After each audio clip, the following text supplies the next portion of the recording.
네, 오늘은 나와 공동체 6번째 시간 금송아지를 만들다라는 제목으로 하나님 말씀을 나누겠습니다.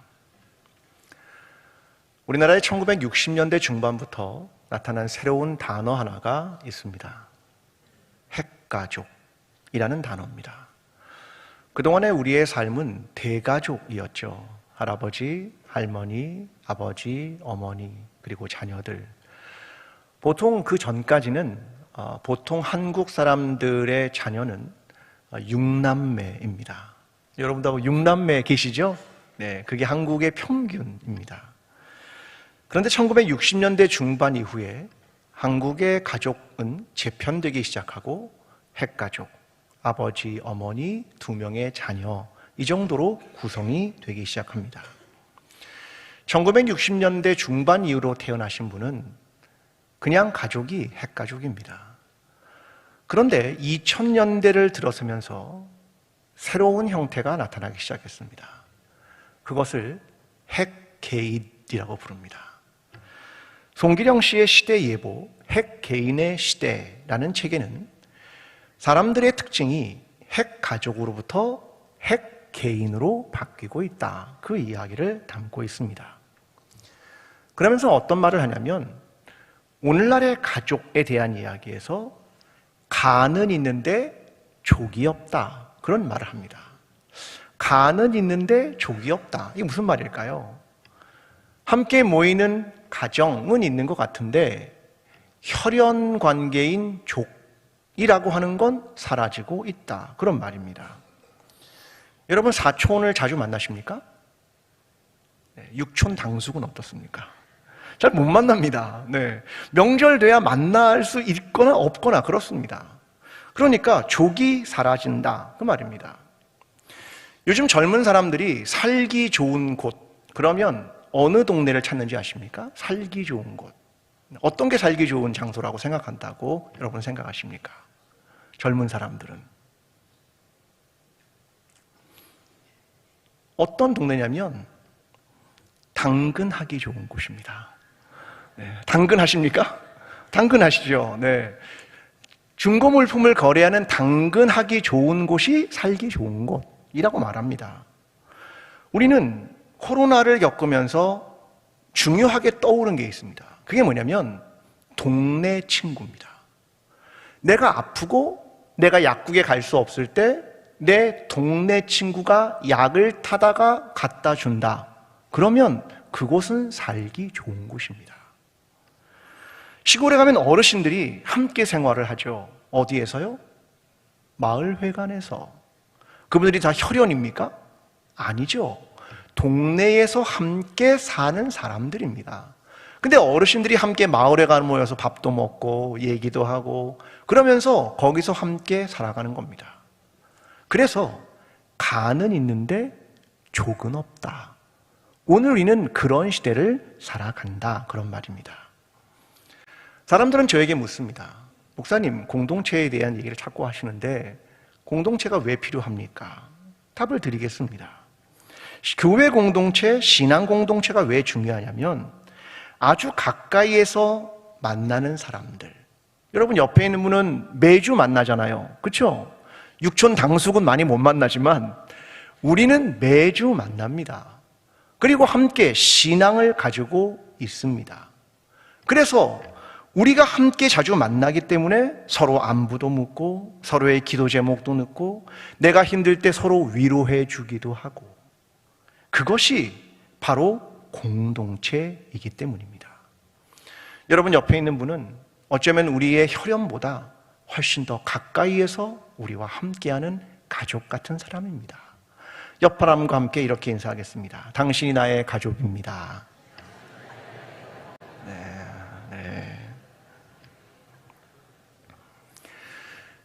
이스라엘 백성은 출애굽한 지 3개월이 흘렀습니다.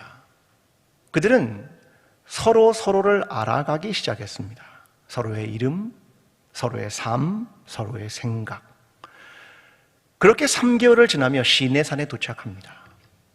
모세는 하나님의 법을 받기 위해 산으로 올라갔습니다. 그런데 오랜 시간이 흘러도 내려오지 않는 겁니다. 그들의 마음은 초조해지기 시작했습니다. 그래서 그들은 대체물을 만들기 시작합니다. 아론에게 요구합니다. 우리에게 대체물을 만들어 주십시오. 결국 그는 백성에게 금을 받아서 금 송아지를 부어서 만듭니다. 그리고 말합니다. 너희를 애굽에서 인도한 신이다. 그 의미를 부여합니다. 그러나 실제로는 금이죠. 자신들을 위한 목적으로 만든 신. 신이 인간을 창조한 게 아니라 인간이 신을 창조했다. 그 이야기를 담고 있는 겁니다. 하나님은 원래 사람을 만드셨습니다. 어떤 모양으로요? 하나님의 형상대로, 하나님의 모양대로 사람을 창조하셨습니다. 이게 성경의 이야기입니다. 그런데 오늘 본문은 사람이 사람의 형상대로, 사람의 모양대로 하나님을 창조했다. 그 이야기를 담고 있는 겁니다. 내가 원하는 하나님의 모습, 내 욕망을 채워줄 하나님의 모양, 내가 바라는 대로 실행해 줄 수 있는 하나님의 형상, 내가 조종하고, 내가 사랑하고, 내가 원하는 대로 움직일 수 있는 하나님, 그 하나님을 창조했다. 그 이야기입니다. 사람이 창조주의 자리에 가고 하나님이 피조물의 자리에 갔다. 그 이야기를 담고 있는 겁니다. 근데 왜 이런 일이 발생했을까? 오늘 본문 1절은 이렇게 말합니다. 백성이 모세가 산에서 내려옴이 더딤을 보고 모여 백성이 아론에게 이르러 말하되 일어나라. 우리를 위하여 우리를 인도할 신을 만들라. 이 모세, 곧 우리를 애굽 땅에서 인도하여 낸 사람은 어찌 되었는지 알지 못함이니라. 그들은 하나님의 백성이라고 하는 사람들이 보니까 모세가 산에 올라갔는데 내려옴이 더디었다. 여기서 두 가지를 알 수 있습니다. 첫째, 부재입니다. 우리를 인도했던 모세가 여기에 지금 없다. 왜요? 산에 올라갔으니까. 우리와 함께 있는 것이 없어졌다는 부재라고 하는 것을 경험한 겁니다. 두 번째, 더딤을 보고 늦는다, 그겁니다. 우리가 생각했던 것보다 늦는다, 이거죠. 하나는 부재, 하나는 더딤. 인간은 이 두 가지를 경험할 때 마음속에 불안이라는 게 찾아오는 겁니다. 없다, 더디다. 그때 마음에 불안이 찾아옵니다. 모세가 보이지 않고 자신들은 열흘이면 가나안 땅에 도착할 수 있다고 생각했는데 3개월째입니다. 모세는 올라갔다가 내려오지 않습니다. 그래서 불안이 찾아옵니다. 그 불안 때문에 그들은 해서는 안 되는 일을 하기 시작한 겁니다. 최초의 인간이었던 아담과 하와를 알고 있습니다. 그들은 선악을 알게 하는 지식의 나무의 열매를 따먹었습니다. 뱀이 유혹을 했죠. 저거 따먹으면 말이야 하나님처럼 될 수 있어. 그들은 따먹습니다. 여러분, 하나님처럼 될 수 있는데 이보다 손쉬운 방법이 있습니까? 선악과 하나만 따먹으면, 이 손쉬운 방법 하나면 어떤 노력도 없이 가장 빠른 방법이 뭐냐면 선악과 하나 따먹는 겁니다. 그러면 하나님처럼 될 수 있어. 가장 손쉽고 가장 빠른 방법. 그들은 그것을 선택한 겁니다. 그로부터 인간의 죄악이 시작됩니다.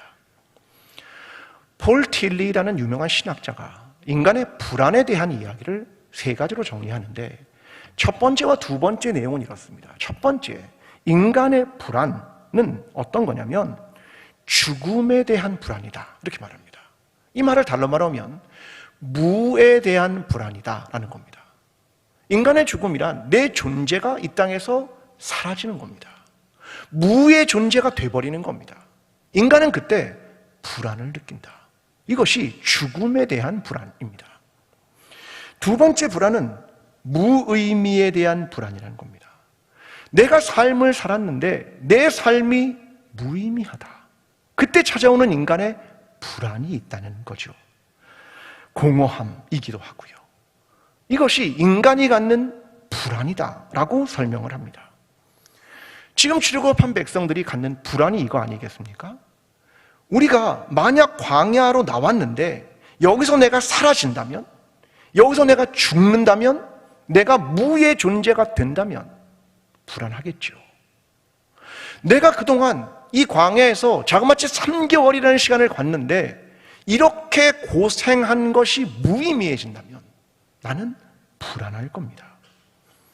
그들은 그 불안을 견디지 못하고 결국은 우리를 인도할 신을 만들라. 그는 창조를 결정하는 겁니다. 여러분 혹시 이명웅 씨를 좋아하나요? 가수 이명웅. 네, 좋아하는 분 한번 이렇게. 좋아하는 분이 많겠죠. 맞습니다. 근데 그분 콘서트를 한번 가려면 그렇게 힘들답니다. 클릭을 딱 하면 대기자가 뜬답니다. 몇 명이 뜨냐? 60만. 놀랍죠? 클릭을 빠르게 안 하면, 처음에 한 1초 안에 안 하면 대기자가 60만 중에 내가 들어가는 겁니다. 그러니까 어르신들이 좋아하는데 어르신들이 빨리 하기가 어렵잖아요. 인터넷 키고 로그인하고 또 어디 찾아 들어가고 티켓팅하고 이거 안 되거든요. 그래서 누구한테 부탁을 하겠습니까? 자녀, 손자, 손녀 부탁을 하죠. 자녀와 손자, 손녀가 티켓을 빨리 클릭을 해서 얻어내면 효자가 되고 못 얻으면 불효자가 되는 거죠. 네. 이게 되게 어렵다는 겁니다. 빨리 눌러야 된다. 광속으로 눌러야 된다. 이런 거거든요. 근데 대학생들의 수강 신청도 똑같습니다. 좋은 과목은 빨리 누르지 않으면 다 대기로 밀립니다. 그 과목을 수강할 수 없습니다. 똑같은 상황이죠. 대학생들은 수강 신청을 어디로 가는 줄 압니까? 교학과요? 아니요. PC방으로 갑니다. 왜요? PC방은 인터넷 속도가 빠르거든요. 그러니까 거기 가서 클릭하는 겁니다. 저도 제 아이들이 수강 신청할 때 따라가 봤더니 수강 신청하러 온 애들이 여러 명 앉아 있습니다. PC방에. 왜요? 빨리 눌러야 되니까. 그러면 티켓이나 수강 신청을 위해 내가 해야 되는 방법은 뭡니까? 티켓팅을 하거나 수강 신청을 위해서 내가 해야 되는 방법은 뭡니까? 손가락을 빨리 누르는 기술을 연마하는 것, 그렇죠? 집에 인터넷 속도를 높이는 것, 아니면 어떤 대학생들처럼 빨리 클릭하는 프로그램을 만들어서 돌리는 것. 그러면 해결이 됩니까? 아니요. 근본적 해결책이 아닙니다. 그걸로 더디다고 하는 걸 빨리 만드는 것으로 불안을 없앨 수가 없다는 겁니다. 중요한 건 뭡니까? 공평한 시스템이죠. 유럽의 축구도 프리미어리그 같은 데 보면 축구장에 엄청나게 많은 사람이 들어가죠. 그들도 티켓 경쟁이 굉장하다고 합니다. 그런데 조금 시스템이 다릅니다. 신청을 해 놓으면 그 사람 중에 추첨을 통해서 티켓을 준다는 거죠.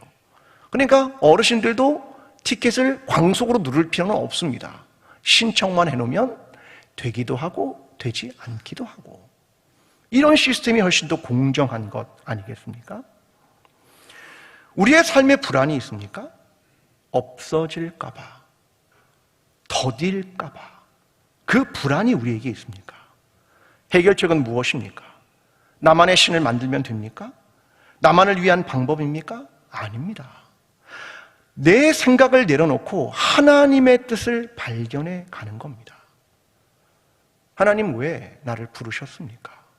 왜 애굽에서 나를 이끄셨습니까? 왜 이 어려움들을 거치면서 여기까지 나를 인도하셨습니까? 왜 우리를 신의 산 앞에 서게 하십니까? 이것을 반추하는 겁니다.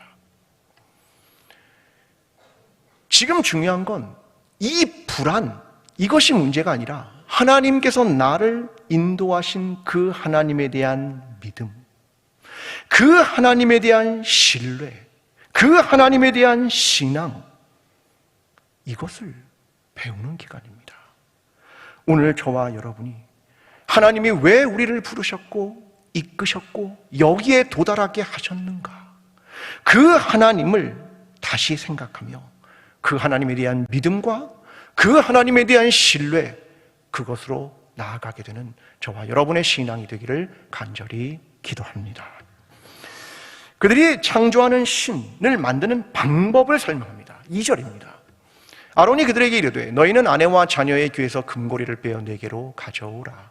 자, 아내와 자녀의 귀에 금을 가지고 오라 그 말이죠. 4절.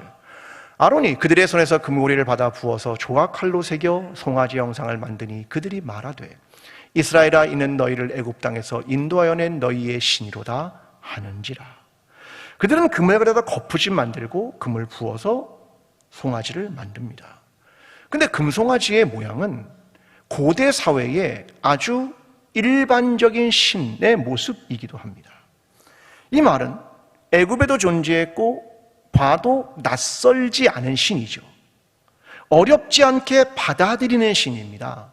수월하게 모양을 받아들일 수 있는 신, 그 금송아지를 만든 겁니다. 그런데 가만히 생각해 보면 탐욕 덩어리라고 생각합니다. 왜요? 우리를 인도할 신, 내가 움직일 수 있는 신, 내가 원하는 방향으로 내 탐욕으로 내가 조종할 수 있는 신 아닙니까? 그 재료는 금입니다. 하나님이라고 그들은 불렀고 그들은 애굽에서 인도한 신이라 불렀는데 그 이면에는 내 탐욕을 채우고 싶었습니다. 마치 만나를 모으고 저장하고 싶었던 그들의 마음, 그것이 그 정점에서 표현되고 있는 게 금송아지입니다. 여호와의 이름으로 자신의 욕망과 탐욕을 합리화하고 싶었겠죠. 신앙을 가장한 인간 욕망의 절정, 그것이 금송아지입니다. 우리는 하나님을 믿고 신앙의 길을 시작한 것은 솔직히 말하면 우리의 욕망이 존재합니다. 되게 이기적인 마음도 존재합니다. 솔직히 우리의 마음의 밑바닥에 뭐가 있냐면 이 땅에서 잘 살고 싶습니다. 좋은 자리, 명예, 부 갖고 싶죠. 점점 더 많이. 그리고 죽어서는 천국에 가서 개털 모자 안 쓰고 머리에 면류관 쓰고 싶잖아요. 그러시죠? 저는 안 그렇겠습니까? 다 똑같습니다. 그 말은 우리의 밑바닥에 뭐냐면 욕망과 탐욕이 존재하고 있다는 겁니다. 그걸 합리화하기 위해 신앙에 사용되는 것이기도 하고 말입니다. 하나님께서 광야의 삶을 주신 이유가 무엇입니까? 광야란 어쩌면 하늘과 땅 위에는 없는 비어있는 공간입니다. 그 비어있는 공간을 왜 우리에게 주셨을까? 그걸 생각해 봐야 된다는 거죠. 근데 우리는 비어있는 공간이 있으면 무엇인가를 채우려는 욕망이 있습니다. 그 광야에서는 무엇인가를 채우려는 욕망을 거절하며 가야 되는 길입니다. 하나님과의 동행을 배우는 시간이고요. 하나님과 단 둘이 만나는 시간을 가져야 하는 것이고 그것을 고독이다라고 말하는 겁니다. 그런데 나온 사람들이 60만, 장정만 60만, 약 200만이 나왔으니까 얼마나 많은 사람이 나왔겠습니까? 그들은 광야에서 고독을 견디지 못합니다. 주변에 사람도 많고 서로가 서로를 알아갑니다. 우리 사이에 응집력도 생깁니다. 근데 문제는 방향을 잃어가는 겁니다. 광야란 하나님의 임재, 하나님과의 동행을 배우는 공간입니다. 광야란 하나님과 독대하는 시간, 그것을 배우는 공간이죠. 오늘 보여주고 있는 공동체의 모습은 하나님과 독대하는 시간 없이 이루어지는 공동체의 모습을 보여주고 있습니다. 하나님의 말씀에 대한 경청 없이 이루어지는 공동체의 모습을 보여주고 있습니다. 하나님의 임재 안에 머물려는 시간 없이 이루어지는 공동체의 모습을 보여주고 있습니다.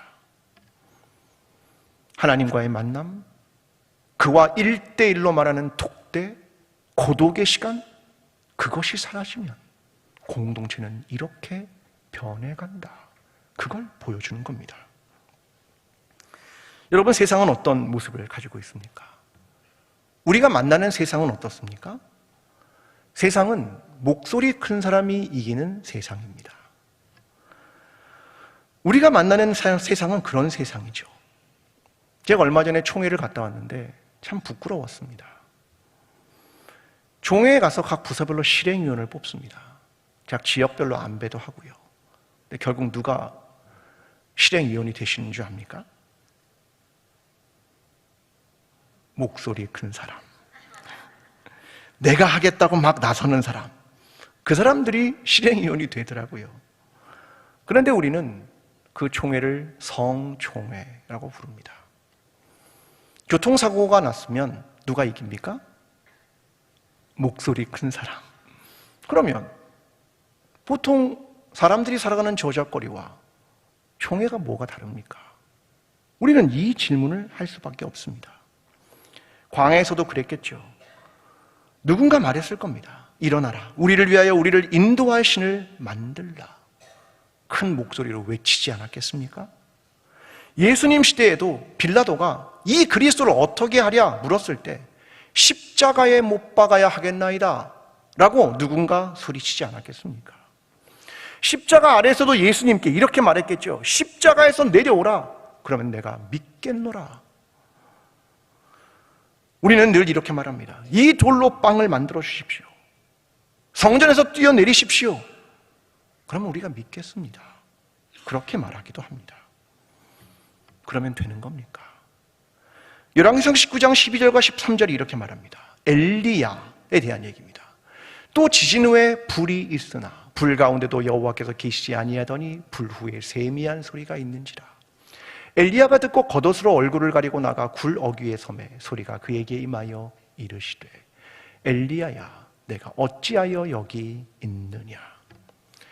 엄청난 지진과 불이 있는데 하나님은 거기 계시지 않았습니다. 어디에 계셨습니까? 세미한 음성과 소리. 거기에 하나님이 계셨다. 근데 그 다음이 중요합니다. 이 시내산 호렙산에서 하나님 말합니다. 엘리야야 내가 어찌하여 여기 있느냐. 너 왜 여기 있는지 아느냐?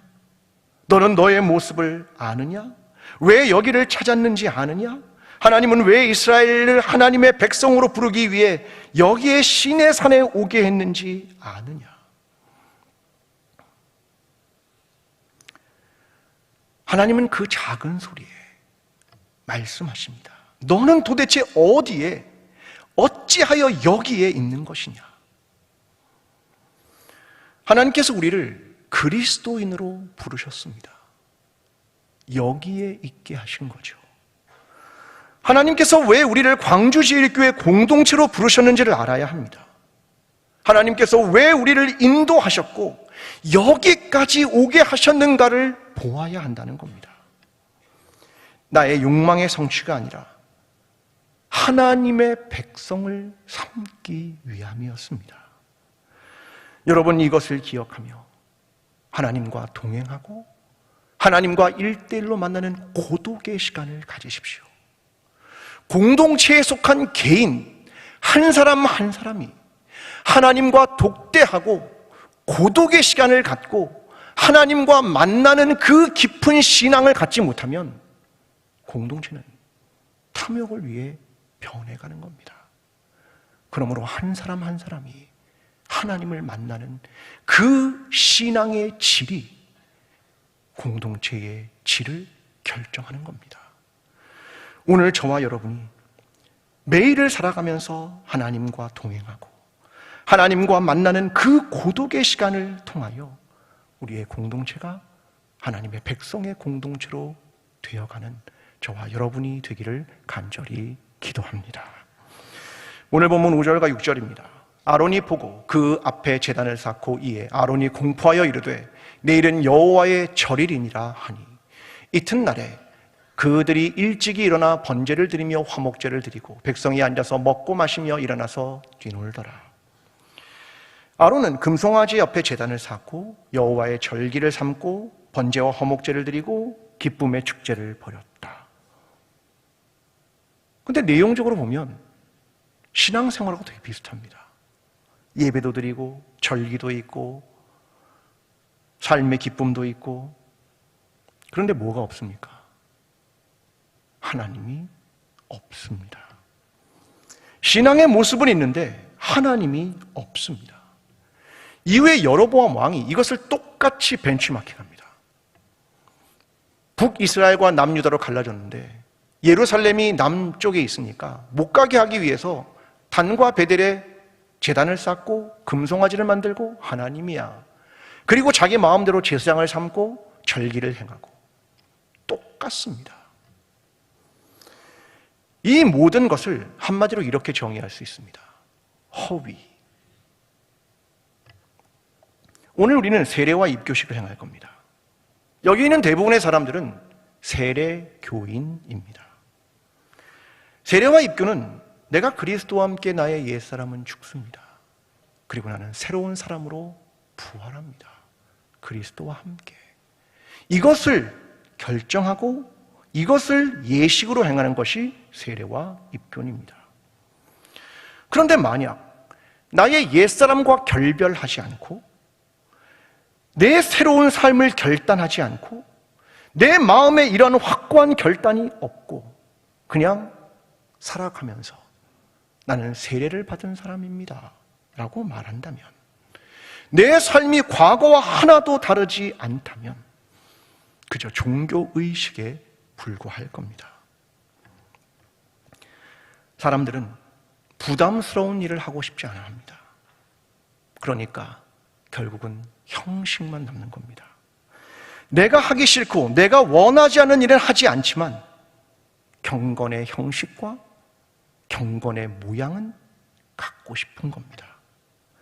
그것이 신의 산 앞에서 금송아지를 만든 이스라엘입니다. 공동체란 시간이 지나면 서로를 알게 되고 응집력도 생기기 마련입니다.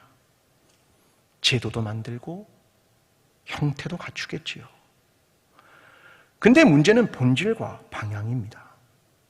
우리의 욕망을 채우고 있는가? 아니면 하나님의 방향과 일치되고 있는가?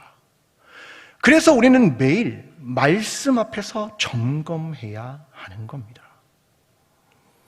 만약 우리가 행하는 그 길에 하나님이 없다면, 하나님의 임재가 없다면 교회의 형식과 제도와 예식과 예배는 무용지물입니다.